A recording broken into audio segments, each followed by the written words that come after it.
않지만 기도할 수 있는 억울한 일 많으나 억울한 일 많으나 주를 위해 참는 것 비록 짧은 작은 삶 주 뜻대로 사는 것 이것이 나의 삶의 행복이라고 이것이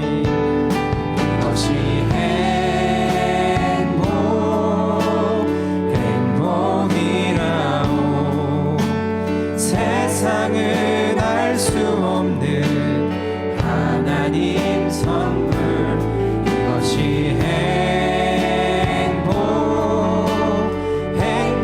행복이라고 하나님의 자녀로 살아가는 것 이것이 행복이라고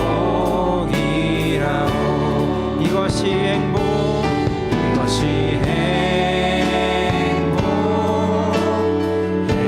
행복이라고 세상은 알 수 없는 하나님 선물 이것이 행복이라고 하나님의 자녀로 살아가는 것 이것이 행복이라 이것이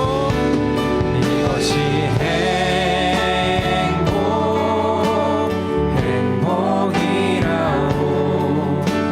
알 수 없는 하나님 선물 이것이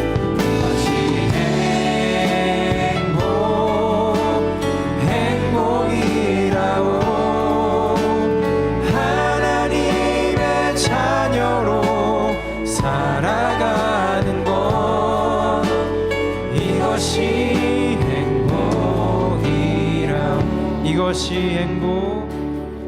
이것이 행복이라고 세상은 알 수 없는 하나님 선물 이것이 행복이라고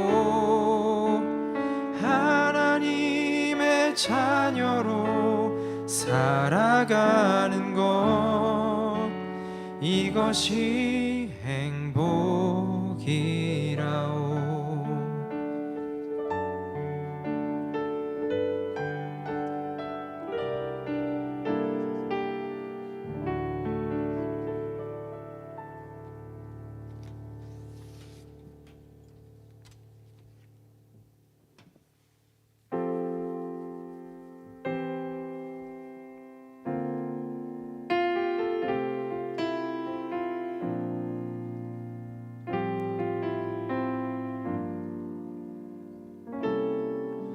우리 모두 예배하는 자 되어 온전히 영과 진리로 주를 예배하자 주가 우리와 함께 영원히 함께 하시고 마르지 않는 샘물로 우릴 채우시리 우리 모두 예배하는 자 되어 온전히 영과 진리로 주를 예배하자 주가 우리와 함께 영원히 함께 하시고 마르지 않는 샘물로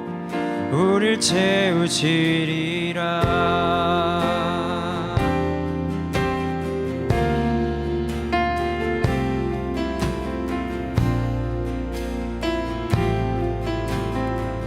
우리 모두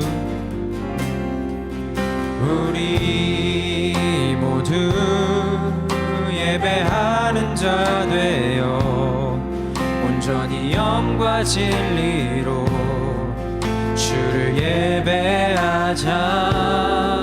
주가 우리와 함께 영원히 함께 하시고 마르지 않는 샘물로 우릴 채우시리. 우리 모두 예배하는 자 되어 온전히 영과 진리로 주를 예배하자. 주가 우리와 함께 영원히 함께 하시고 마르지 않는 샘물로 우릴 채우시리. 우리 모두 예배하는 자 되어 온전히 영과 진리로 주를 예배하자. 주가 우리와 함께 영원히 함께 하시고 마르지 않는 샘물로 우릴 채우시리. 우리 모두 예배하는 자 되어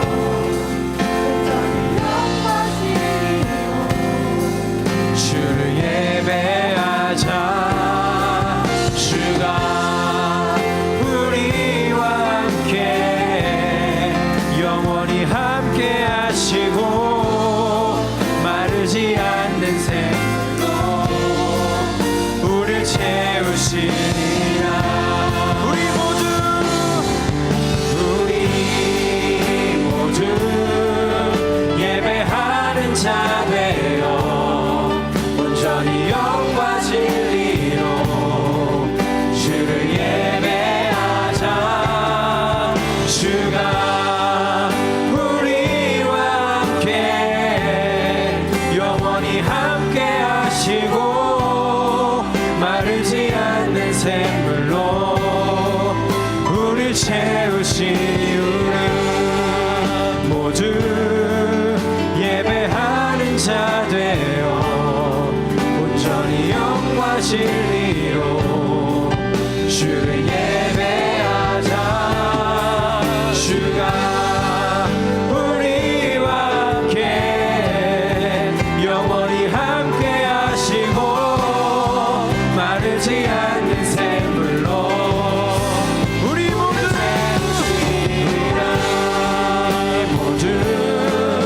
예배하는 자 되어 온전히 영과 진리로 주를 예배하자. 주가 우리와 함께 영원히 함께 하시고 마르지 않는 샘. 우리 두 손 들고 찬양합시다. 우리 모두 예배하는 자 되어 온전히 영과 진리로 주를 예배하자. 주가 우리와 함께 영원히 함께 하시고 마르지 않는 샘물로 우리 모두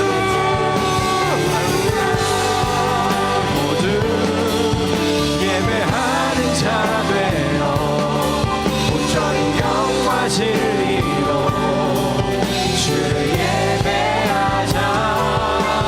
주가 우리와 함께 영원히 함께 하시고 마르지. 마지막으로 우리 모두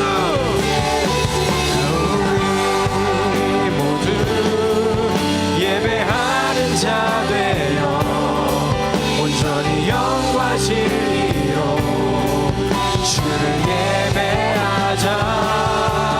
주가 우리와 함께 영원히 함께 하시고 마르지 않는 샘물로 우릴 채우시. 우리 모두 모두 예배하는 자 되어 온전히 영과 진리로 주를 예배하자. 주가 우리와 함께 영원히 함께 하시고 마르지 않는 샘물로 우릴 채 우리 모두 예배하는 자 되어 온전히 영과 진리로 주를 예배하자. 주가 우리와 함께 영원히 함께 하시고 마르지 않는 샘물로 우릴 채우시리라.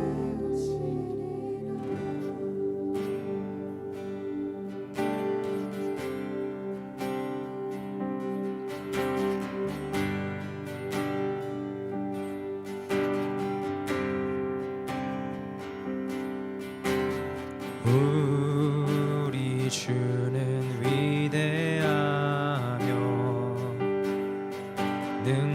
능력이 많으시도다. 그의 지혜 무궁하며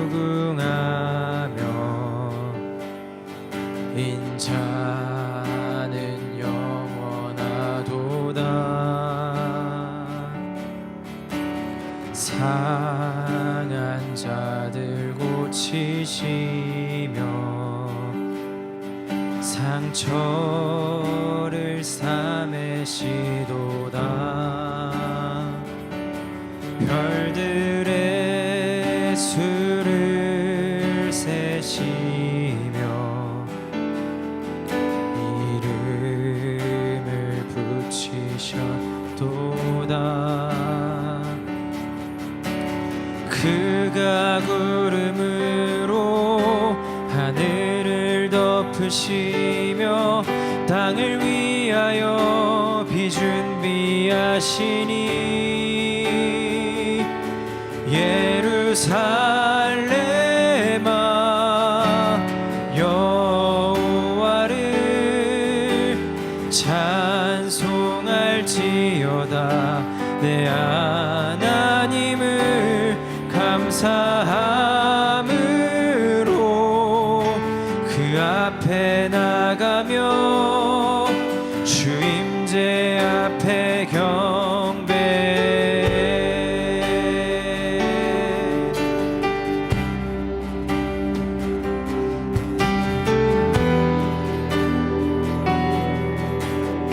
우리 주는 위대하며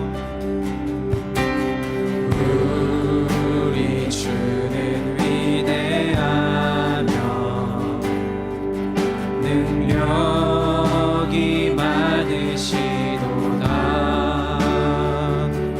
그의 지혜 무궁하며 인자는 영원하도다. 상한 자를 고치시며 상처를 싸매시도다. 별들의 수를 세시며 이름을 붙이셨도다. 그가 구름으로 하늘을 덮으시며 땅을 위하여 비 준비하시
그가 구름으로 하늘을 덮으시며 땅을 위하여 비 준비하시니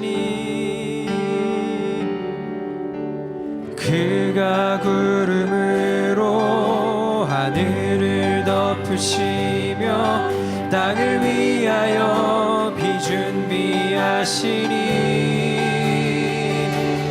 예루살렘아 여호와를 찬송할지어다 내 하나님을 감사함으로 그 앞에 나가며 주님의 앞에 경배해 예루살렘아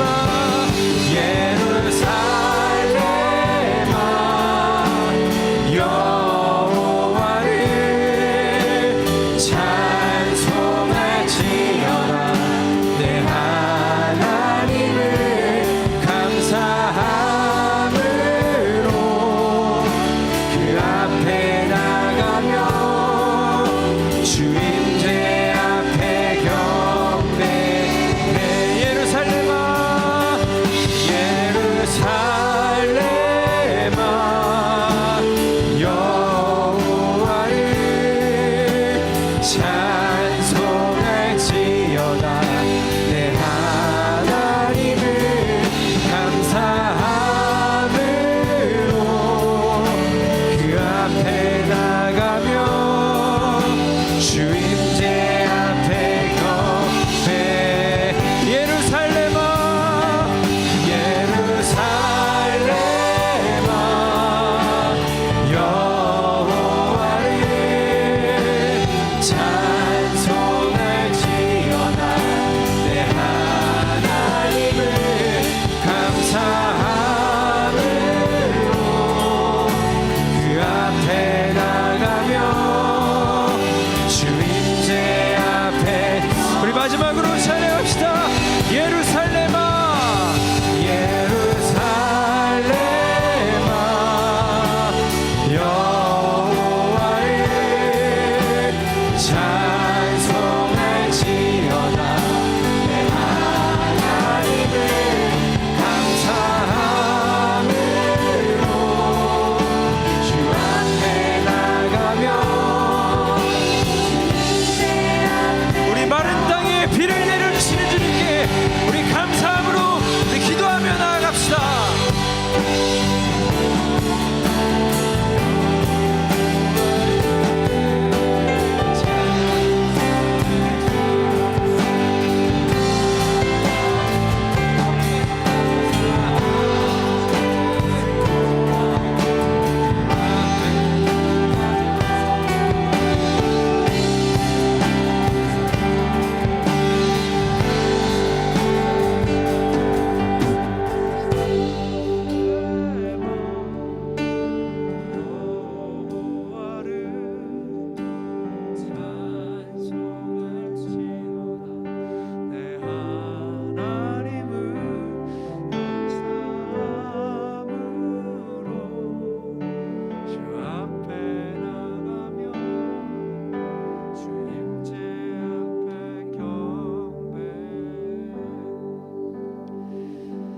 제가 한 5초 드릴게요. 여러분들은 어떤 기도 제목을 가지고 있습니까?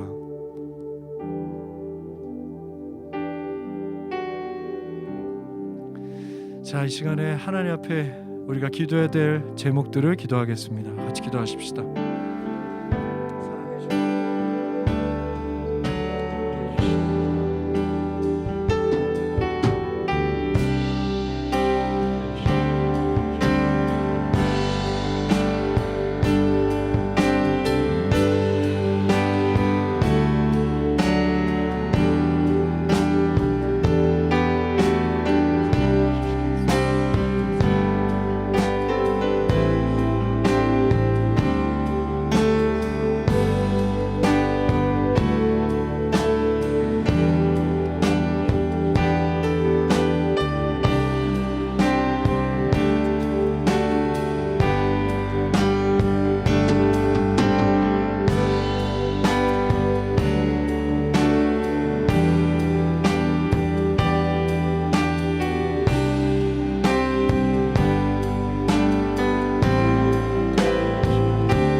5월 달이 되는데요. 5월 달은 보통 가정의 달이라고 하지 않습니까? 여러분, 우리 가족을 위해서 같이 기도하는 시간을 오늘은 갖겠습니다. 같이 기도하십시다. 사랑해 주님, 우리 동생 위해서 기도합니다. 사랑하는 동생 위해서 기도합니다. 하나밖에 없는 동생을 위해서 기도합니다. 함께 해주십시오. 함께 해주십시오. 함께 해주십시오. 우리 사랑하는 건우 위해서 기도합니다.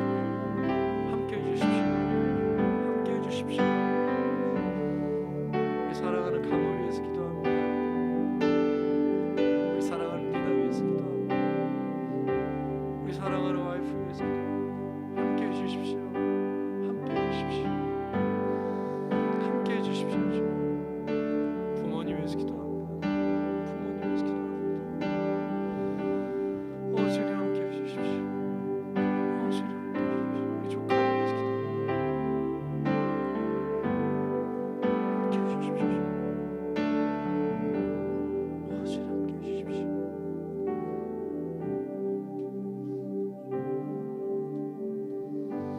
사랑하는 주님, 우리가 살아왔던 일주일을 잠시 돌이켜 봅니다.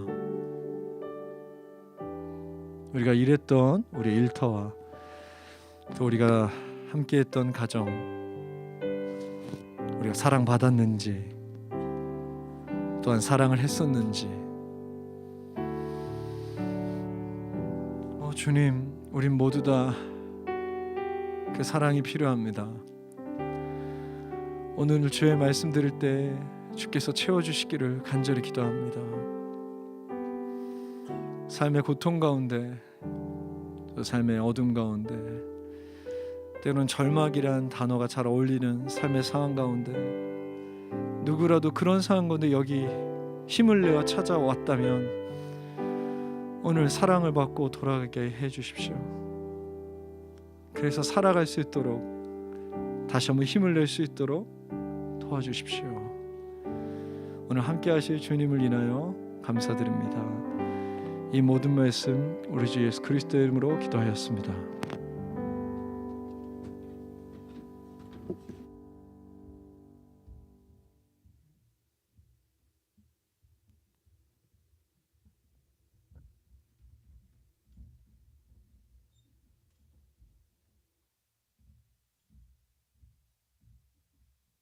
같이 말씀 보겠습니다.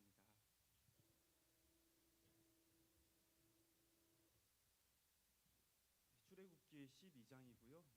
29절부터 42절까지 보겠습니다.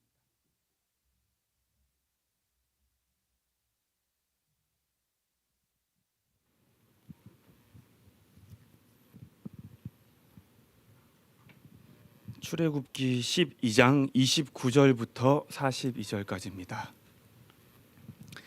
네, 조금 길지만 저희가 함께 한 절씩 교독하고 마지막 42절은 같이 읽어보도록 하겠습니다.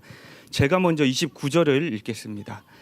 밤중에 여호와께서 애굽 땅에서 모든 처음 난 것, 곧 왕위에 앉은 바로의 장자부터 옥에 갇힌 사람의 장자까지와 가축의 처음 난 것을 다 치심에 그 밤에 바로와 그 모든 신하와 모든 애굽 사람이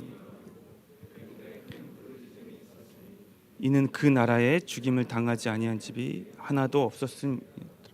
밤에 바로가 모세와 아론을 불러서 이르되 너희와 이스라엘 자손은 일어나 내 백성 가운데서 떠나 너희의 말대로 가서 여호와를 섬기며 너희과 너희 소도 몰아가고 나를 위하여 축복하라 하매 애굽 사람들은 말하기를 우리가 다 죽은 자가 되도다 하고 그 백성을 재촉하여 그 땅에서 속히 내보내려 하므로 그 백성이 발교되지 못한 반죽 담은 그릇을 옷에 싸고 이스라엘 자손이 모세의 말대로 하여 애굽 사람에게 은금 패물과 의복을 구하매 여호와께서 애굽 사람들에게 이스라엘 백성에게 은혜를 입히게 하사 그들이 구하는 대로 주게 하심으로 그들이 애굽 사람의 물품을 취하 이스라엘 자손이 람셋을 떠나 숫곳에 이르니 유아 외에 보행하는 장정이 60만 가량이요 수많은 잡족과 양과 소와 심이 많은 가축이 그들과 함께 하였으므로 그들이 애굽으로부터 가지고 나온 발교되지 못한 반족으로 무교병을 구웠으니 이는 그들이 애굽에서 쫓겨남으로 지체할 수 없었음이며 아무 양식도 준비하지 못하였음이었더라. 430년이 끝나는 그날에 여호와의 군대가 다 애굽 땅에서 나왔은즉, 같이 읽겠습니다. 이 밤은 그들을 애굽 땅에서 인도하여 내심으로 말미암아 여호와 앞에 지킬 것이니 이는 여호와의 밤이라. 이스라엘 자손이 다 대대로 지킬 것이니라. 아멘. 지난 주일은 저희가 부활주일로 예배를 드렸습니다. 그래서 먼저는 우리 안에 사랑하는 성도들의 세례가 있었습니다. 제가 사진을 준비해 달라 그랬는데요. 사진 한번 볼까요? 이게 네 분이에요. 우리 유리자매님, 이은이, 성우, 그리고 인우, 이렇게 네 분의 또 성도들이 세례를 받았습니다. 전에도 말씀드렸지만요, 세례라는 것은요 많은 의미가 담겨 있지만 공동체 안에서 함께 이루어진다는 것에는 이런 의미가 있습니다. 세례를 받는 성도들은요 공동체 앞에서 자신의 신앙을 고백하고 선포하는 겁니다. 그리고 그 성도들의 이야기를 듣는 우리는요, 우리가 그렇게 함께 기도하겠습니다, 우리가 함께 기도로 응원하겠습니다, 이것을 다짐하는 시간입니다. 그래서 지난주와 같은 세례식은요 한 번으로 끝이 나지만요, 우리 안에서는 여전히 그들을 위한 기도가 계속해서 이어져야 한다는 거죠. 하나님, 유리자매가, 인우와 또 이은이와 성우가 더 깊이 하나님을 만나게 해주십시오. 더 깊이 하나님을 알게 하여 주십시오. 끝까지 성도로 살아가게 하여 주십시오. 끊임없이 우리가 함께 그들과 기도해야 한다는 겁니다. 그래서 앞으로 우리가 계속 함께 기도했으면 좋겠습니다. 한 교회 한 몸으로 끊임없이 그들의 삶을 놓고 우리 또한 함께 같이 기도했으면 좋겠습니다. 지난주가 부활주일이어서요, 저희는 출애굽기가 아니라 또 예수님이 십자가에 달리셨던 그 장면으로 말씀을 나눴습니다. 지난주 본문은요, 예수께서 십자가에서 유일하게 하셨던 말씀이었습니다. 그게 뭐였습니까? 엘리 엘리 라마 사박다니, 나의 하나님 어찌하여 나를 버리셨습니까?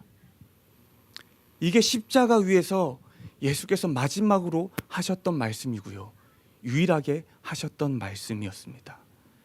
그리고 우리가 들었던 것처럼 이때 예수님은요, 삶의 어디에서도 하나님을 누리지 못하고 계셨죠. 삶의 어디에서도 주를 보지도 못하고 듣지도 못하고 만지지도 못하고 어떤 주의 흔적도 누리지 못하셨던 상태였습니다. 그래서 하나님을 향한 믿음, 구원자로 이 땅에 오신 그분의 삶의 소망과 삶의 의미, 이 모든 것들이 흔들리고 무너졌던 순간이었죠. 그런데 예수님은요, 그 순간에도 십자가에서는 내려오지 않으셨습니다. 삶에서 하나님이 사라졌고 믿음이 흔들렸고 그 무엇도 확신하지 못하던 순간이었는데요. 그래서 하나님께 울부짖고 소리치고 항의하던 그 순간이었는데요, 주는 끝까지 십자가에 머무르셨죠. 그 순간에도 주님은 여전히 십자가 위에 계셨습니다. 그리고 그 모습을 통해서 우리에게도 보이신 겁니다. 십자가를 지고 살아가는 성도의 삶이 어떤 삶인지요. 성도인 우리 역시 삶에서 수도 없이 흔들리고 무너집니다. 때로는 삶의 의미와 소망을 찾지 못하기도 하고요, 때로는 삶의 재미와 흥미와 모든 열정들이 사그라들 때도 있습니다. 그래서 때로는 내 삶에 하나님이 사라진 것 같아 무너지기도 합니다. 그래서 우리가 지고 있는 그 십자가에서 내려오고 싶을 때도 있죠. 그런데 지난주 십자가의 장면은요, 예수님의 흔들림과 무너짐만 보여준 게 아니었습니다. 흔들림과 무너짐 앞에서도 끝까지 그 십자가 위에 계셨던 예수께 응답하신 하나님의 모습까지 보여줬었죠. 하나님께서 성소의 휘장을 찢음으로 예수님께 응답하셨습니다. 그 휘장을 찢고 예수님 앞에 한 걸음 더 나오심으로 응답하셨습니다. 그리고 지금 우리의 삶도 다르지가 않습니다. 비록 흔들리고 무너지는 삶을 살고 있더라도요, 우리가 여전히 십자가 위에서 버티고 있다면요, 반드시 주님은 우리에게 응답하실 겁니다. 반드시 주가 휘장을 찢고 한 걸음 더 우리 앞으로 나아오실 겁니다. 사랑하는 성도 여러분, 여전히 십자가 위에 계시기를 축복합니다. 그리고 반드시 우리 앞에 나오실 그 주님의 응답을 우리 모두가 경험하기를 진심으로 축복합니다. 이제 오늘 우리가 살펴볼 본문은요, 길었습니다.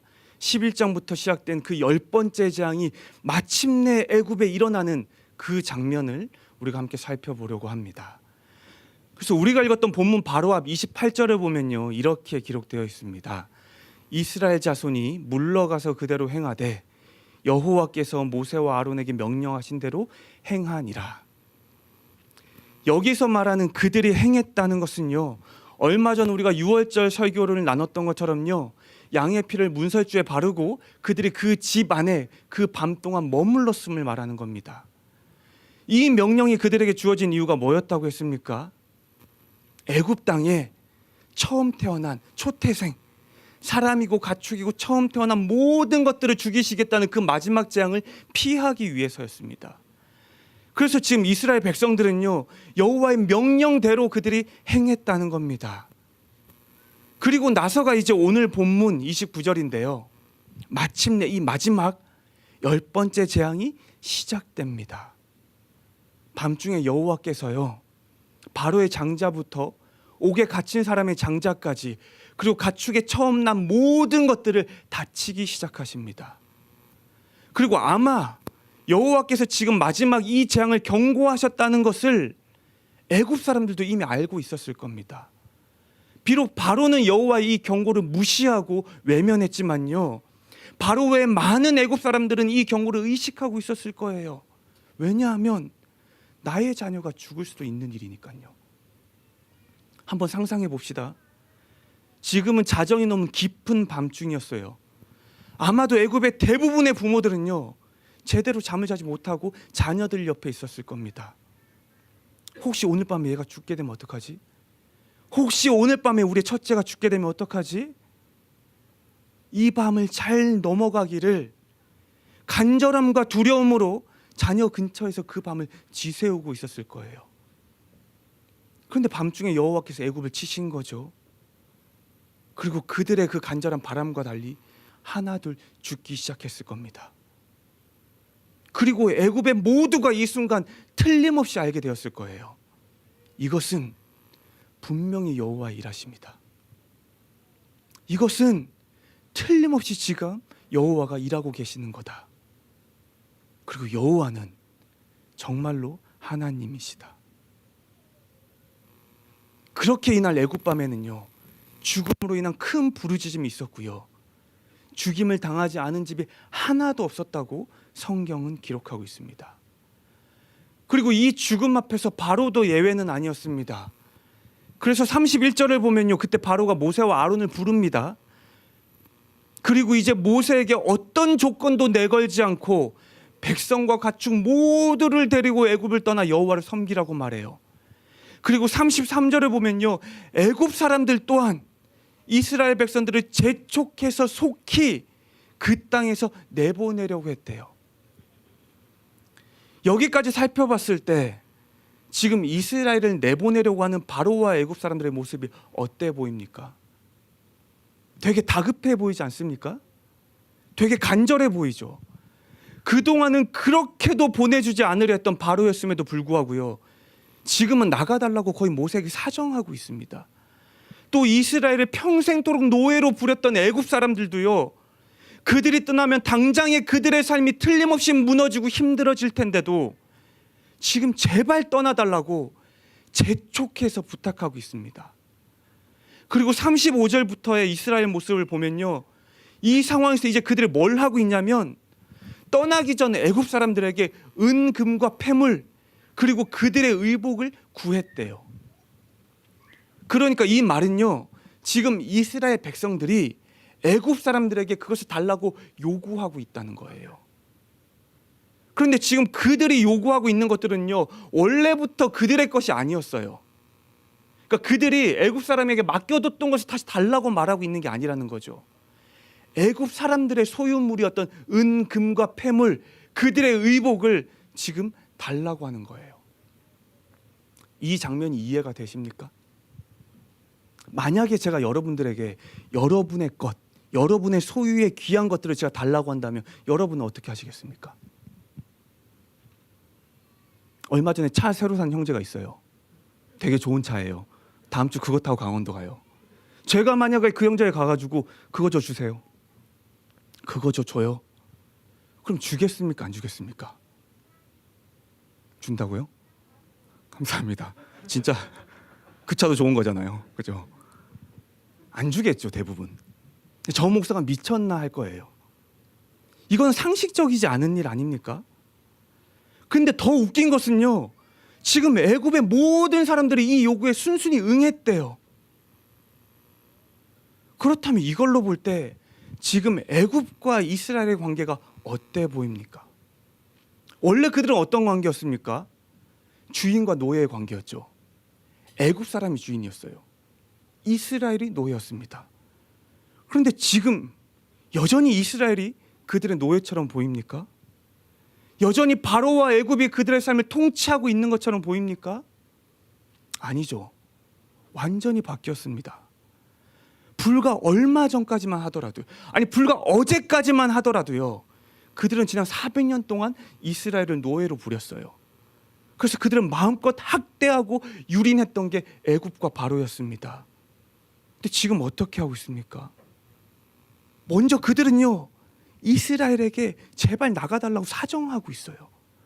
제발 얼른 가서 너희의 바람처럼 여호와를 섬겨달라고 부탁하고 있다는 거예요. 그리고 또 이스라엘이 요구하는 모든 자신의 모든 것들을 지금 순순히 내어주고 있습니다. 이 둘의 관계는요, 전과 같지가 않아요. 분명하게 달라졌습니다. 그리고 오늘 본문 안에는요, 이 둘의 관계를 설명해 주는 말이 있어요. 한글 성경으로 36절 마지막에 있는 단어가 뭡니까? 취하였더라 이렇게 되어 있죠. 취하다는 말입니다. 히브리어로 이 말 속에는요, 약탈하다는 의미가 담겨져 있어요. 마치 전쟁에서 승리한 군대가 패전국의 금은보화를 마음껏 가져가는 그 약탈의 의미가 담겨 있는 단어예요. 그래서 지금 이스라엘과 애굽의 관계는요, 더 이상 주인과 노예의 관계가 아니라 마치 이스라엘이 전쟁에서 승리한 나라와 같고요, 애굽은 패해서 항복한 나라의 모습과 같다는 겁니다. 지난 400년간 유지됐던 그들의 관계가 이 밤에 완전히 역전되어 버린 거예요. 말도 안 되는 일이 하루아침에 일어나게 된 겁니다. 그런데 지금의 이 모든 상황들은요, 그냥 우연히 일어난 게 아니라는 거예요. 우리가 이미 나눴는데요, 출애굽기 3장 20절부터 22절을 보면요, 이렇게 기록되어 있습니다. 제가 한번 읽겠습니다. 내가 내 손을 들어 애굽 중에 여러 가지 이적으로 그 나라를 친 후에야 그가 너희를 보내리라. 내가 애굽 사람으로 이 백성에게 은혜를 입히게 할지라 너희가 나갈 때 빈손으로 가지 아니하리니 여인들은 모두 그 이웃 사람과 및 자기 집에 거류하는 여인에게 은폐물과 금폐물과 의복을 구하여 너희의 자녀를 꾸미라. 너희는 애굽 사람들의 물품을 취하리라. 무슨 말입니까? 지금의 이 말도 안 되는 상황들이요, 모두 여호와의 말씀과 약속대로 이루어졌다는 거예요. 여호와께서 이스라엘에게 하셨던 그 약속들이요, 마침내 그들의 삶에 일어나게 된 겁니다. 주께서 약속하신 그대로요. 주께서 말씀하신 그대로요. 출애굽기 3장 처음에 여호와께서 이 약속을 모세에게 하셨을 때요, 혹시 그때 모세의 반응이 기억나십니까? 모세는 이렇게 말합니다. 내가 이 말을 이스라엘에게 했을 때 그들이 내 말을 믿지 않고 듣지 않으면 어떻게 합니까? 이게 여호와의 말씀 직후 했던 모세의 반응이었어요. 무슨 말입니까? 지금 이스라엘을 핑계하고 있지만 정작 모세 자신이 이 약속의 말을 믿지 못하겠다는 거예요. 그래서 바로 이어서 나온 사건이 그거예요. 지팡이가 뱀이 되고 손에 나병이 생기는 거예요. 당시 모세의 입장에서는요, 여호와의 이 말씀은 전혀 이해할 수도 받아들일 수도 없는 말이었어요. 지난 400년 동안 바로는 강력하게 그들을 압제하고 통치했던 애국과 바로였는데요, 어떻게 금은보화를 이스라엘이 그들에게 약탈할 수 있었겠습니까? 모세는 그렇게 생각할 수가 없었던 거예요. 여호와가 심지어 말씀하시는 그 순간에도 그들은 애굽의 지배를 받고 있을 때였죠. 아마 모세를 포함한 이스라엘 모두도요, 이 일은 상상조차 해서도 불가능하다고 여겼을 겁니다. 그런데요, 10번째 재앙이 일어난 그날 밤에요, 이 상상조차 되지 않았던 일이 이제 그들의 삶이 된 겁니다. 그들의 역사가 된 거예요. 그 말도 안 된다 여겼던 여호와의 약속이요, 주께서 말씀하신 그대로 그들의 삶에 성취되었음을 모세와 이스라엘 모두가 삶에서 경험하게 된 겁니다. 그리고 41절은 마침내 이렇게 기록하고 있어요. 430년이 끝나는 그날 여호와의 군대가 다 애굽 땅에서 나왔다. 드디어 이스라엘이 마침내 출애굽을 하게 된 겁니다. 마침내 이스라엘이 430년 그 길고 길었던 애굽의 속박에서 벗어나게 된 거예요. 마침내 노예로 살아가던 그들의 삶이 여호와로 인해 드디어 구원을 얻게 된 겁니다. 여호와의 말씀대로요, 여호와가 하신 약속 그대로요. 그리고 오늘 보면 마지막인 42절을 보면요, 29절부터 41절까지 그날 밤에 일어난 이 일에 대해서 이렇게 정의하고 있습니다. 근데 우리가 읽었던 개역개정 성경보다요, 한글 새번역 성경이 원문의 의미를 조금 더 잘 번역하고 있는 것 같아서 제가 새번역 버전으로 읽어드리겠습니다. 그날 밤에 여호와께서 그들을 이집트 땅에서 이끌어내시려고 밤을 새우면서 지켜주셨으므로 그 밤은 여호와의 밤이 되었고 이스라엘 자손이 대대로 밤새워 지켜야 하는 밤이 되었다. 이스라엘이요, 430년 애굽의 삶을 끝낸 이 특별한 밤을 여호와의 밤이라고 성경은 말하고 있습니다. 사실 성경을 포함해서 일반적으로 밤이 상징하는 의미는요, 긍정적인 게 아닙니다. 긍정적인 의미를 가지고 있지 않아요. 보통 밤, 어둠 이런 말들이 어떤 의미로 쓰입니까?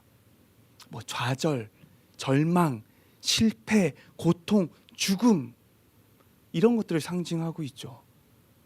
우리가 고등학교 때 배웠던 문학 작품들에 나오지 않습니까? 뭐 윤동주 선생이나 한용운 선생이 썼던 시를 보십시오. 일제강점기차에서 썼던 시들을요. 거기 나오는 밤과 어둠은 모두 동일해요. 고통과 괴로움이고 절망과 낙심입니다. 그리고 이런 상징은요, 성경도 또 고대 근동의 문화에서도 동일했어요. 그런데 오늘 본문은요, 이날을 특별히 여호와의 밤이라고 말합니다. 여호와의 밤이라고 지칭해요. 본래 밤이 그런 의미, 부정적인 의미를 가지고 있다는 것을 감안한다면요, 오히려 여호와의 날? 이렇게 할 수도 있었을 텐데요, 굳이 여호와의 밤 이렇게 이름을 하고 있습니다. 그리고 아마도 그 이유는 이런 것 같아요. 여기서 말하고 있는 밤도요, 마찬가지로 이스라엘이 삶에서 겪는 고통과 괴로움, 실패와 좌절, 절망과 두려움처럼 그들의 삶에서 해결되지 않는 문제와 어려움으로 가득 찬 어둠의 시절을 의미하고 있습니다. 하지만 여호와의 밤은요, 그 어두운 밤을, 그 어두운 시절을 지금 여호와께서 완전히 바꾸셨음을 강조해서 말하고 있는 거죠. 애굽에서의 지난 이스라엘의 삶은 어땠습니까? 매 순간 절망과 좌절만 가득했죠. 언제나 그들의 삶은 두려움과 불안으로 채워져 있었습니다. 매일의 삶이 늘 고통과 괴로움의 연속이었고요, 단 한순간도 삶에서 평안을 누렸던 적이 없었습니다.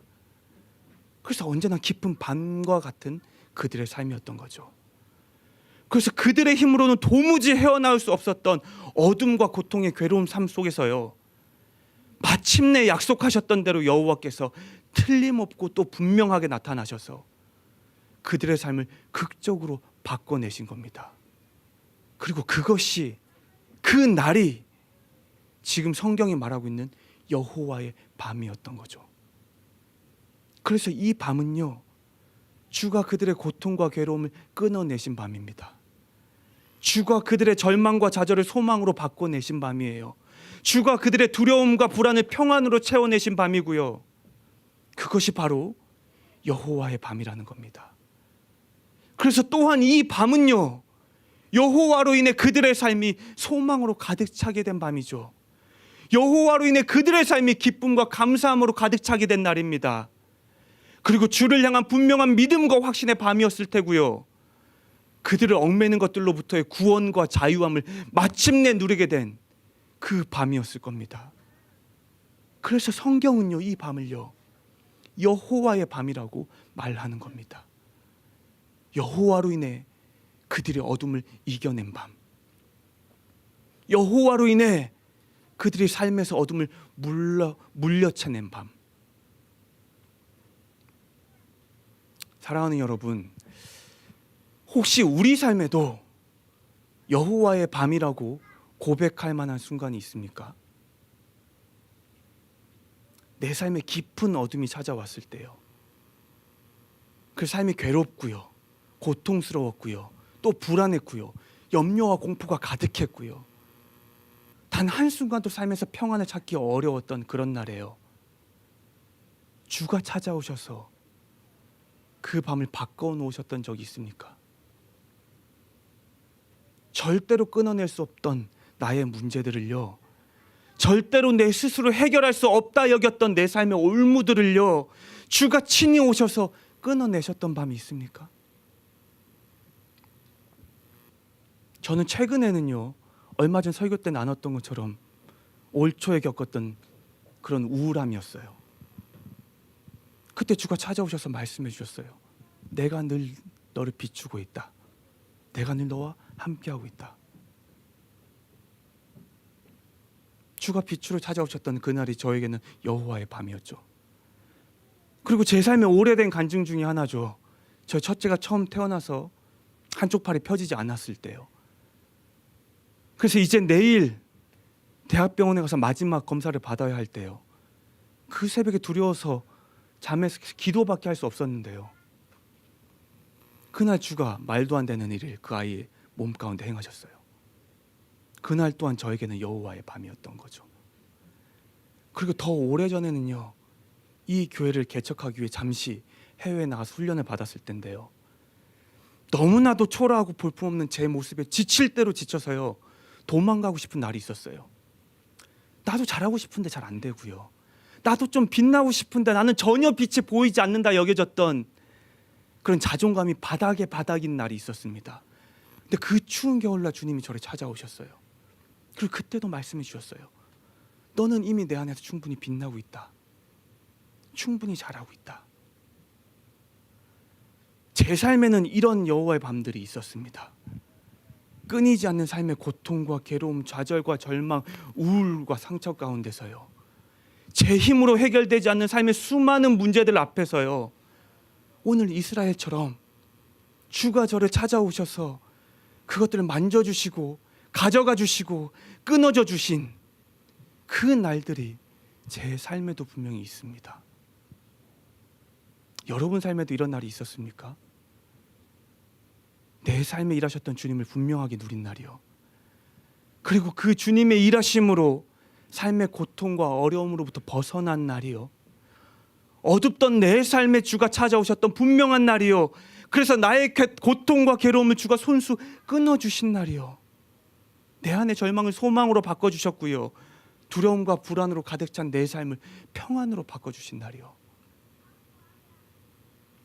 만약 여러분 삶에도 그런 날이 있었다면요, 틀림없이 그 모든 순간들은 오늘 이스라엘이 보냈던 것과 같은 여호와의 밤이었던 거죠.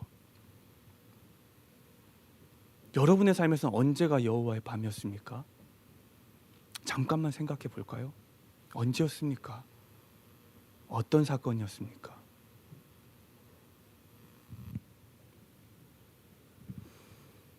그리고 이제 42절은요, 그런 여호와의 밤을 경험한 이스라엘과 우리에게 또 이렇게 말합니다. 이 밤을 이스라엘 자손이 다 대대로 지킬지니라. 이 밤은요, 이스라엘의 삶과 인생에서 특별한 밤이었으면 틀림없습니다. 그래서 여호와께서도 말씀하시는 거예요. 이 밤을 앞으로 영원토록 너희가 지켜 행해라. 여기서 말하고 있는 지키다는 말은요, 굉장히 능동적으로 또한 적극적으로 무언가를 보호하고 관리하라는 의미를 가지고 있어요. 그렇다면 어떻게 하는 것이 이 밤을 지키는 것이었을까요? 사실 오늘 본문에는 이것에 관해 구체적인 다른 말씀이 없습니다. 근데 예전에 우리가 나눴던 12장 14절을 보면요, 이것에 관한 말씀이 나와요. 한번 찾아볼까요? 출애굽기 12장 14절입니다. 찾으셨으면 우리 같이 한번 읽어보겠습니다. 시작. 너희는 이날을 기념하여 여호와의 절기를 삼아 영원한 규례로 대대로 지킬지니라. 14절에서 말하고 있는 이 날은요, 오늘 본문에서 말하는 여호와의 밤, 그날과 동일한 날을 의미해요. 그리고 여기서는요, 이 날을 기념하라고 여호와께서 말씀하고 있습니다. 그리고 바로 이 기념하라는 말이요, 오늘 본문의 지키라는 명령의 구체적인 방법이기도 합니다. 여기서 말하는 기념하다는 말은요, 그 의미의 뿌리가 히브리어로는요, 기억하다에서 있습니다. 기억하다에서 출발된 말이 바로 이 기념하다는 말이에요. 그래서 여호와의 밤을 지켜 기념하라는 말은요, 이 여호와의 밤을 기억하라는 말과 같다는 거예요. 그래서 이 말은요, 그들의 삶에서 이 밤을 절대로 잊지 말라는 거예요. 그들의 삶에서 반드시 이 밤을 기억해내라는 겁니다. 그런데 왜 여호와께서는요, 이렇게 특별한 밤을 경험한 이스라엘에게 다른 무언가가 아닌 단지 기억하라고 말씀하고 명령하셨을까요? 철학자 니체는 이런 말을 했습니다. 인간이 된다는 것은 기억하는 존재가 된다는 것이고, 이 기억은 우리의 정체성을 나타낸다. 니체가 말하는 기억이라는 것은요, 인간인 우리가 정체성을 나타내는 것에 매우 중요하다고 말하고 있는 거예요. 한번 생각해 봅시다. 지금 여러분의 삶에서 여러분의 정체성을 나타내기 위해 반드시 기억해야 할 것이 뭐가 있습니까? 어떤 게 있습니까? 너무 많겠지만 저는 두 가지만 꼽아본다면요, 첫 번째는 제가 성도고 목사라는 거예요. 두 번째는 저는 결혼을 해서 아내가 있고 아이가 있고 가정이 있다는 겁니다. 더 많겠지만 이 둘은요, 제가 반드시 삶에서 기억해야 할 저의 정체성이라는 거예요. 만약에 제가 이걸 잊고 살아간다면요, 결혼한 것도 있고요, 목사인 것도 있고, 그래서 마음껏 자유롭게 연애를 하고 살아간다면요, 저는 금방 뉴스에 나오고 유명해질 거예요. 제 삶에 문제가 가득해지겠죠. 그래서 이 삶에서 기억이라는 것은요, 우리의 정체성을 나타내주고요, 또 그것을 지켜줍니다.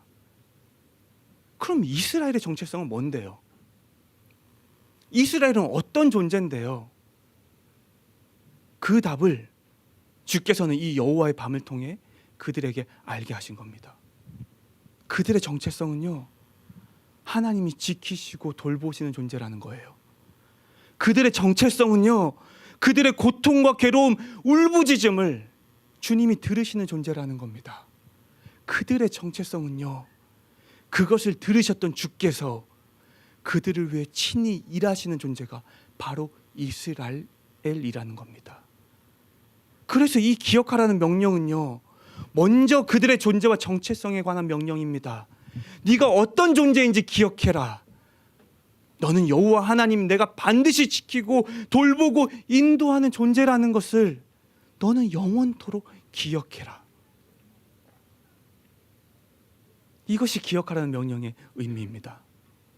그리고 이 기억하라는 명령에는요, 또 다른 의미가 있는데 바로 이겁니다. 성경이 말하는 기억의 의미는요, 1차적으로는 방금 우리가 나눴던 것처럼 단순히 어떤 정보나 지식, 경험 등을 우리 안에 저장하고 보존하는 의미로서의 기억을 말하는 게 맞습니다. 근데 성경이 말하는 기억하다는 말 속에는요, 또 다른 의미가 하나 더 포함되어 있어요. 그게 뭐냐면요, 이 기억은요, 과거의 기억을 바탕으로 현재의 삶에 주의를 기울이며 살아간다는 거예요.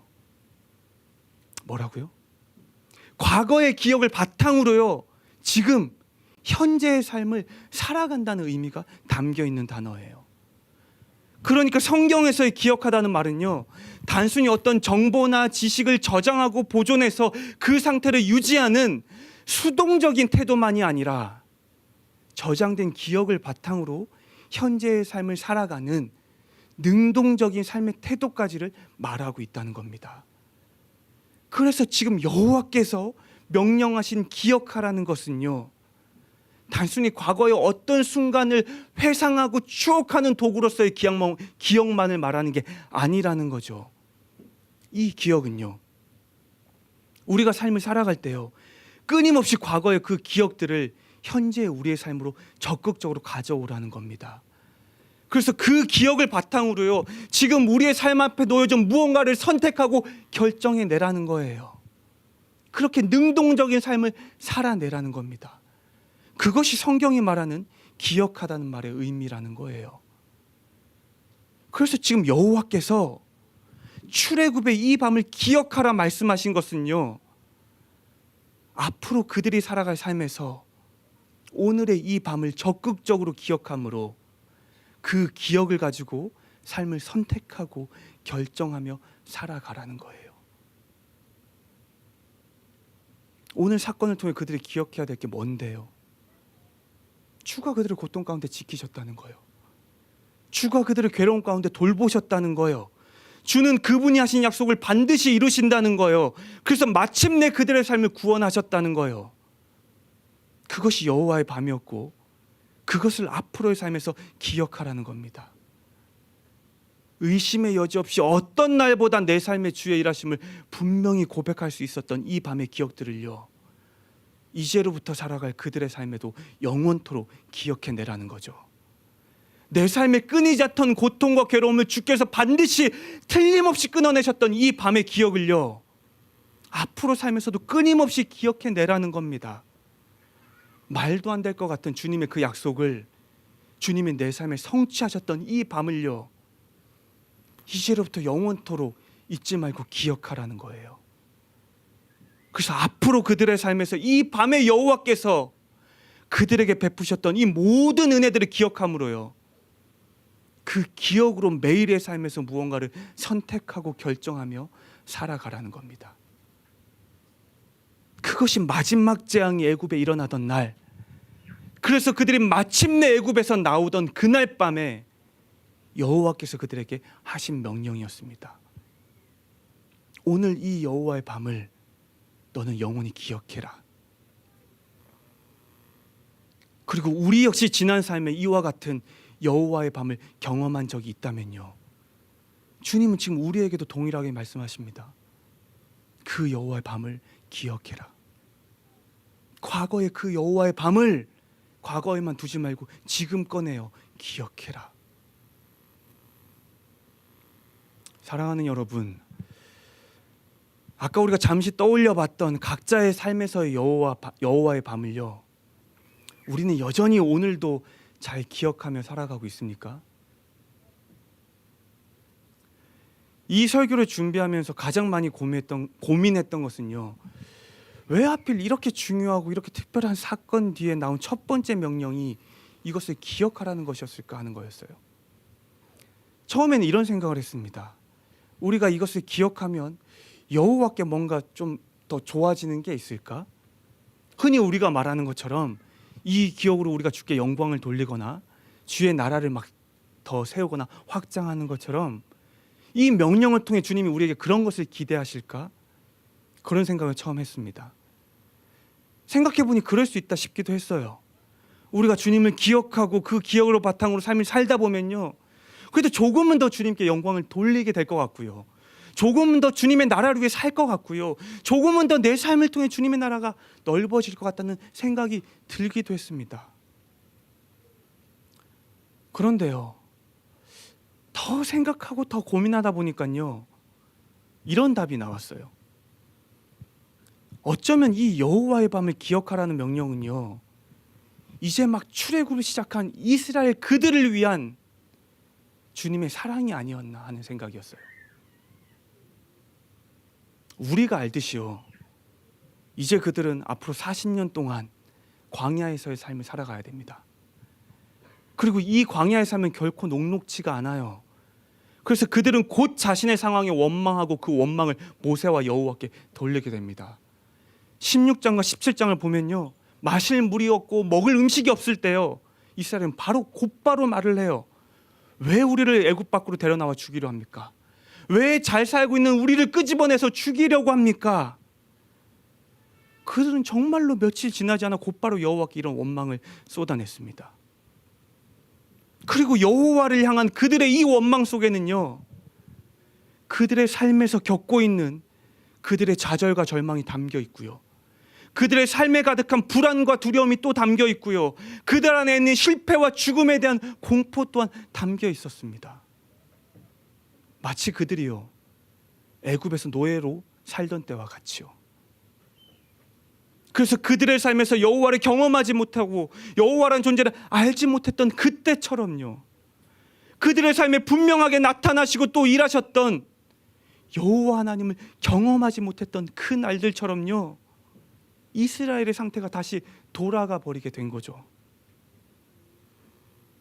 그래서 마치 여호와 없이 스스로의 삶을 홀로 책임지며 살아가다 여겼던, 그래서 마주한 문제 앞에서 삶의 소망과 평안을 다 잃어버렸던 애굽의 순간들로 그들의 상태가 다시 돌아가 버린 겁니다. 그래서 여호와께서 이스라엘이 출애굽을 한 그 역사적인 사건 뒤에 가장 먼저 이 여호와의 밤을 기억하라 명령하신 것은요, 이 명령은 주님의 무언가를 위함이 아니었다는 거예요. 오직 이제 광야를 살아가야 할 이스라엘에게 이 기억이 그들의 삶의 소망이 되고 평안이 될 거라 여겨서가 아닐까 생각합니다. 주께서 택하셨고요, 주께서 사랑하시는 그들을 위한 명령이라는 거죠. 여호와의 이 밤은요, 주가 친히 애굽의 모든 첫째들을 다 죽이시고 바로를 꺾으심으로 마침내 이스라엘에게 애굽의 금은보화를 가지고 나오게 하신 밤이에요. 말도 안 되는 일을 행하셨던 날이었죠. 감히 주님이 아니고서는 상상조차 불가능한 일을 이루셨던 날이었습니다. 오래전 그들과 하셨던 약속을요, 그 약속대로 틀림없이 행하셨던 날이었죠. 지금껏 그 어떤 순간보다 그들의 삶에 생생하게 주님을 경험하게 하신 날이었습니다. 그래서 만약 그들이 이 밤에 여호와의 일하심을 삶에서 끊임없이 기억하고 있었다면요, 마실 물이 없고요, 먹을 음식이 없는 그 순간에도 좌절과 절망과 두려움과 공포가 아닌 그 순간에도 주를 기억함으로 그들의 삶에 주가 다시 한번 일하실 것을 기대하며 살아갈 수 있지 않았을까요? 여전히 주가 주신 소망과 평안을 삶에서 깊이 누리며 그 시절을 보낼 수 있지 않았을까요? 그 밤에 우리를 구원하신 주님이 지금도 내 삶을 구원하시겠지. 그 밤에 나를 애굽 밖으로 인도하신 주님이 지금의 내 삶의 이 문제들도 해결해 주시겠지.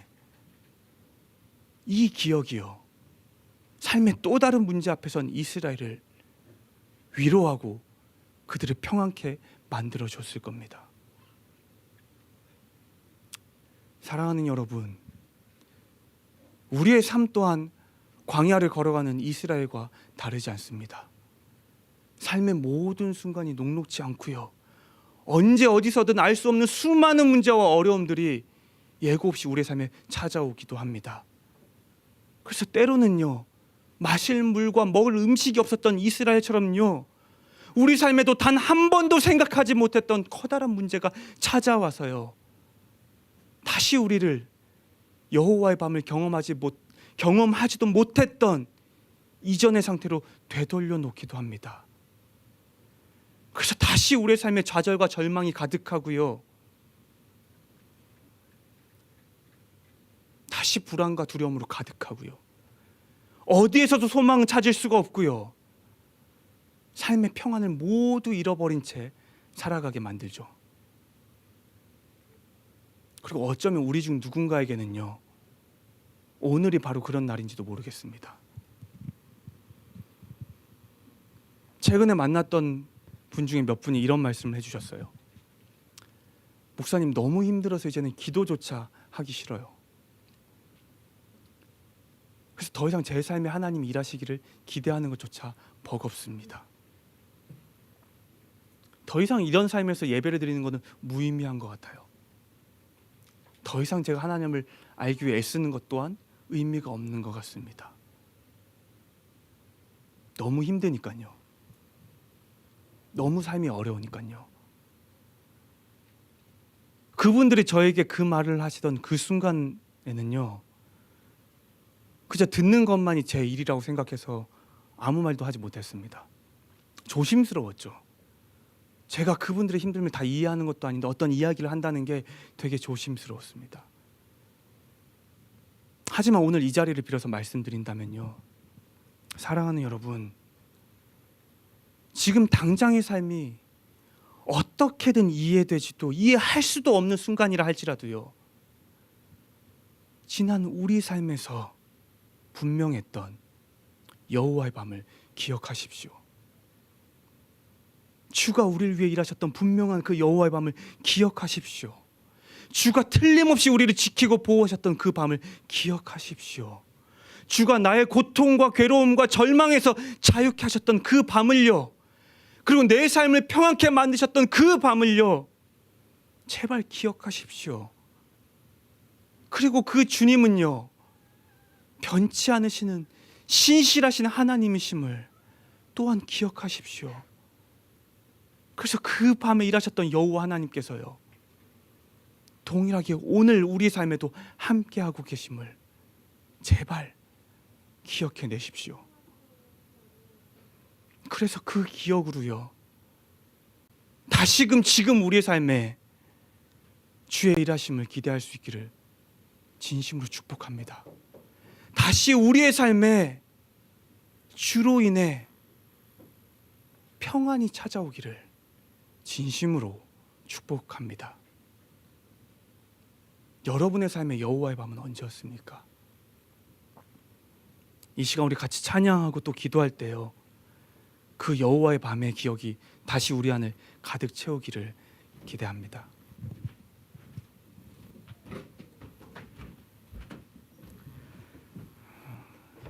찬양은 우리가 잘 알고 있는 은혜로다를 같이 노래할 텐데요, 어쩌면 우리 중 누군가는 저처럼 지난 우리의 삶에서 여호와의 밤을 경험했을 때 이 찬양을 고백했을지도 모르겠습니다.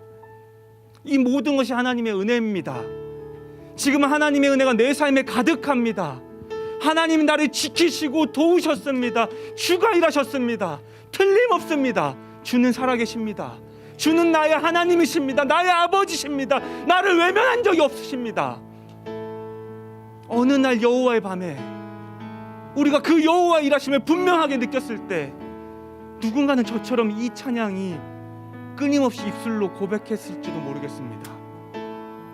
이 시간 다시 한번 이걸 노래할 때요, 그날의 그 기억, 그날의 내 입술의 고백, 그날의 내 마음의 평안이 다시 한번 우리의 기억되어 찾아왔으면 좋겠습니다.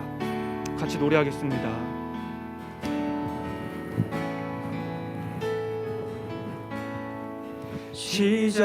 시작됐네,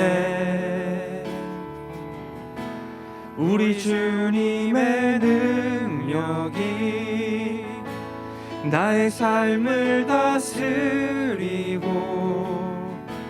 새롭게 하네, 자유 안에 죄와 사망으로부터 나의 삶은 변하구나, 충만하네. 시작됐네, 시작됐네, 우리 주님의 능력이 나의 삶을 다스리고 새롭게 하네, 자유 안에 죄와 사망으로부터 나의 삶은 변하구나, 충만하네,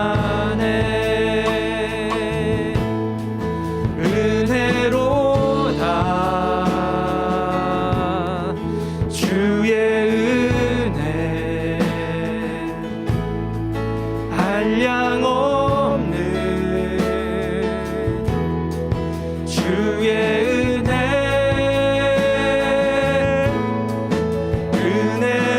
은혜로다 주의 은혜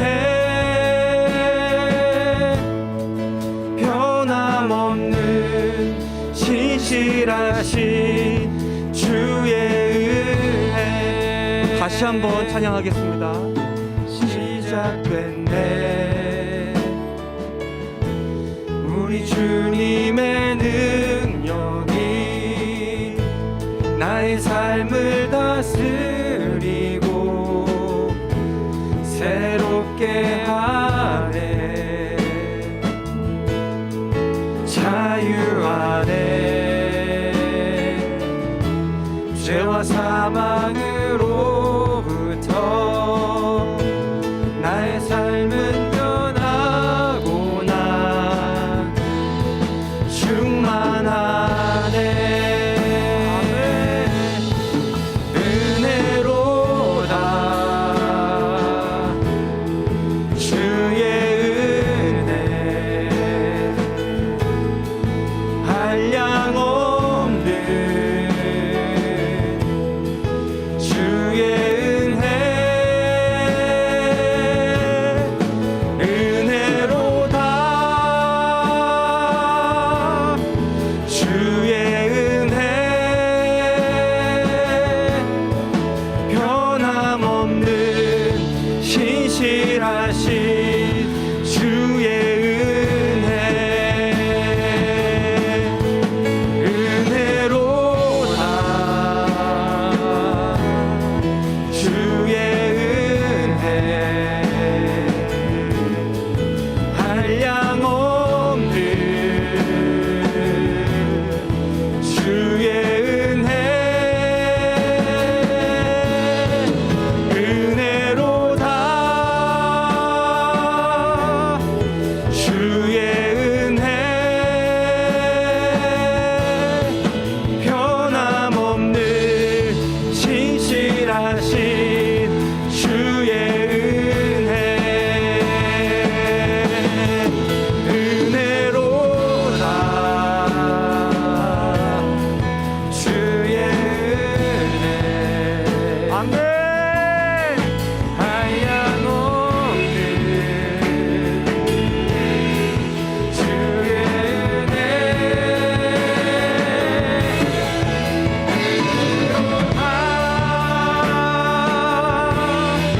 주의 은혜 변함없는 신실하신 주의 은혜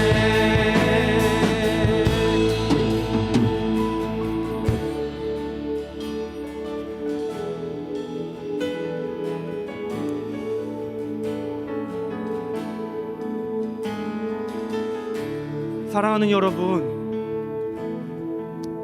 마침내 이스라엘이 자신의 삶에서 여호와의 약속이 성취됨을 경험했던 그날 밤에요.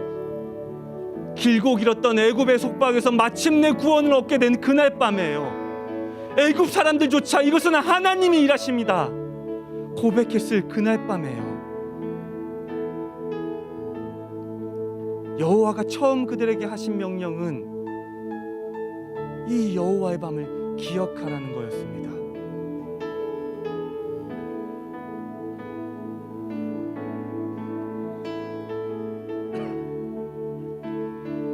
출애굽을 시작한 그들의 삶은요, 고통이 모두 사라진 게 아닙니다. 앞으로의 40년은요, 어쩌면 애굽에서보다 더 힘듦을 경험하는 날들도 있었습니다. 주님은 그들에게 말씀하셨어요. 이 밤을 기억해라. 이 밤에 너희가 경험한 그 하나님을 기억해라. 내가 너희를 지켰고 돌봤고 구원했고 내가 너희에게 했던 그 말도 안 되는 약속을 마침내 이뤄냈던 이 밤을 기억해라. 내가 너희의 울부짖음을 들었고 고통을 들었고 괴로움을 보아서 내가 너희를 마침내 구원해냈던 이 밤을 기억해라. 주님의 이 명령은요, 주님의 무언가를 위함이 아니었습니다. 당신이 사랑하시는 주의 백성들을 위함이었죠. 그들의 삶의 소망을 위함이었습니다. 그들의 삶의 평안을 위함이었습니다. 그들의 삶의 기쁨과 감사를 위함이었습니다. 사랑하는 여러분, 오늘 주님은 우리에게도 동일하게 말씀하십니다. 여호와의 밤을 기억해라. 여러분의 여호와의 밤은 언제였습니까? 요즘 여러분은 그 밤을 기억함으로 살아가고 계셨습니까? 이 시간 우리가 다시 한번 주 앞에 기도하고 구했으면 좋겠습니다. 주님, 내 삶에 임했던 여호와의 밤을 지금 이 순간 내가 다시 한번 뜨겁게 기억하게 하여 주십시오. 주님, 내 삶에 임했던 여호와의 밤의 기억이 지금 다시 그때 그날처럼 생생하게 내 안에 기억되게 하여 주십시오. 같이 주 앞에 구하길 원합니다. 기도하겠습니다. 오 하나님, 오 하나님, 오 하나님, 오 하나님, 오 하나님, 여전히 저를 괴롭게 하는 수많은 제한의 마음 가운데 주여 다시 한번 그 추운 겨울날 밤에 주가 찾아오셨던 그 기억이 내 안을 채우게 하여 주십시오. 오 주님, 반드시 저와 함께 하신다 약속하셨던 그날 밤의 약속이요, 내가 서 있는 그곳에 내가 함께 서야겠다 말씀하셨던 그날 밤의 그 기억들이요, 또한 우리 아이의 삶에 말도 안 되는 일을 주가 펼치셨던 그날 밤 그 새벽의 날들을요, 오 아버지, 제가 삶에서 끊임없이 기억하게 하여 주십시오. 그래서 여전히 내 삶에 그 하나님의 능력이 생생하게 살아있음을 고백하게 하여 주시옵고, 여전히 내 삶은 주가 지키고 돌보심을 내가 매일매일 고백하게 하여 주십시오. 내 안에 그 기억이 다시금 불붙듯 타오르게 하여 주셔서 마치 그게 오늘인 것처럼, 마치 그 여호와의 밤이 지금인 것처럼 내가 기억하고 살아가게 주여 도와주십시오. 오 주님, 주님은 나의 아버지이십니다. 오 주님, 주님은 전능하신 하나님이십니다. 주님은 결코 나를 외면치 않으시는 분입니다. 주님, 나는 할 수 없으나 나는 스스로 아무것도 할 수 없어 너무나도 괴롭고 좌절 가운데 힘겨워했지만 내가 할 수 없음을 주님은 능히 하실 수 있는 분이십니다. 오 주여, 우리가 고백했던 그날의 기억, 그날의 주님을 다시금 지금 내가 기억하게 하여 주십시오.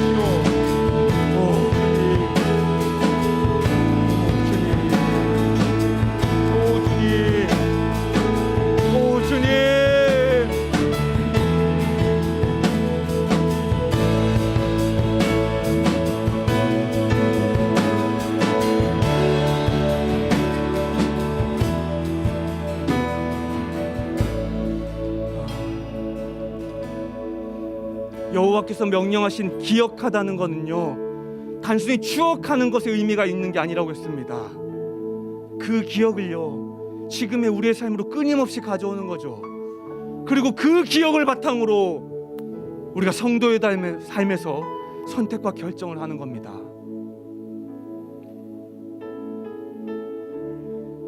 다시 한번 여호와의 밤을 기억해 보십시오.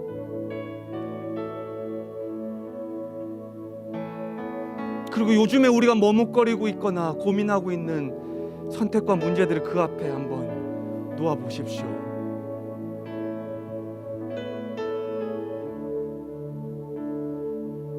우리는 어떤 결정을 하겠습니까?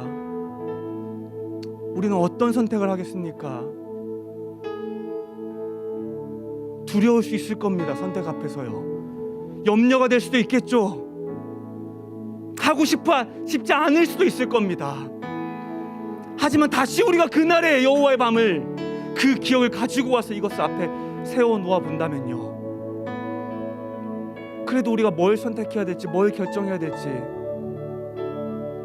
쉬이 알 수 있지 않습니까? 이 시간 다시 한번 기도할 때요, 주님, 우리가 삶에서 머뭇거리고 있는 결정이 있다면요, 삶에서 쉬이 내리지 못하고 있는 삶의 선택이 있다면요, 다시금 여호와의 그 밤, 그 기억을 가지고 와서 그 기억 앞에 이 선택을 할 수 있게 도와주십시오. 그때 누렸던 그 주님을 이 앞으로 가져와서 나를 두렵게 하는 그 무언가를 결정할 수 있게 주님 도와주십시오. 같이 이렇게 주 앞에 다시 한번 구하길 원합니다. 기도하겠습니다.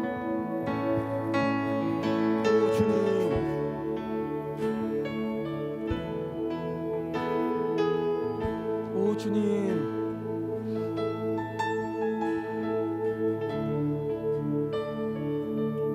오 주님,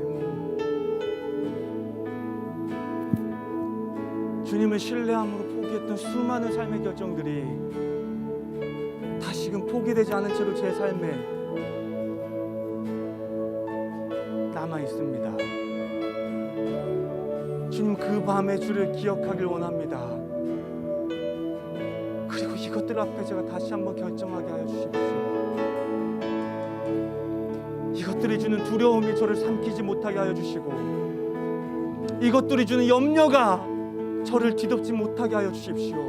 그 밤 주가 내 삶에 일하셨던 것을 기억합니다.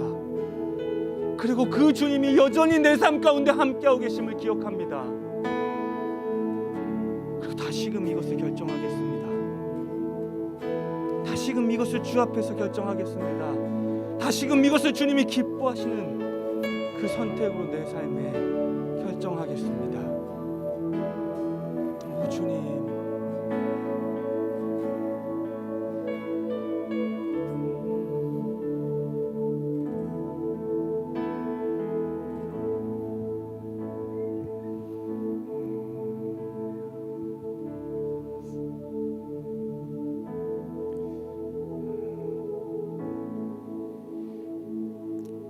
사랑하는 주님,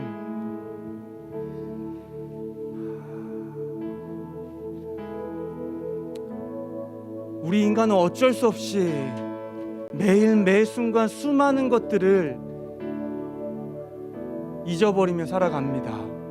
하지만 주님, 바라기는 주님이 내 삶 가운데 분명하게 나타나 일하셨던 여호와의 밤들은 우리가 잊지 않길 원합니다. 아침에 눈을 떴을 때 가장 먼저 떠오르는 기억이 그 밤의 기억이 되게 하여 주시고, 나의 하루의 삶의 수많은 삶의 선택들 앞에서 끊임없이 기억되는 것조차 또한 그 밤의 기억들이 되게 하여 주셔서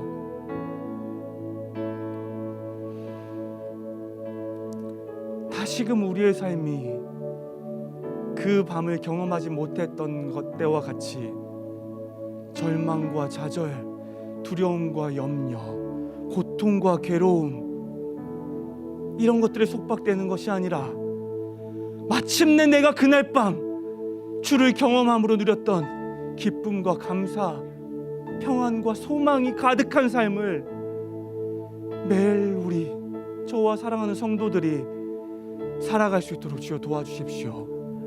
여호와의 밤을 기억하는 것에 우리가 삶의 최선을 드리게 하여 주시고, 그 기억 가운데 또 오늘 우리가 만날 여호와를 또 다른 기억으로 쌓고 쌓아서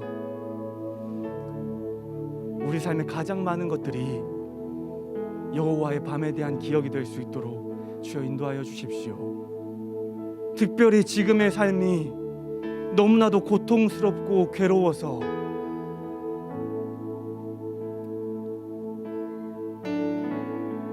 주님의 손마저 놓길 원하는 그런 성도가 우리 안에 있다면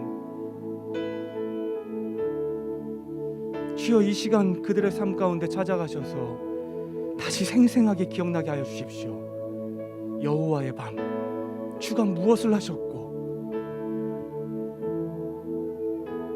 또 그들이 주님을 어떻게 고백했는지 분명하게 기억하게 하여 주십시오.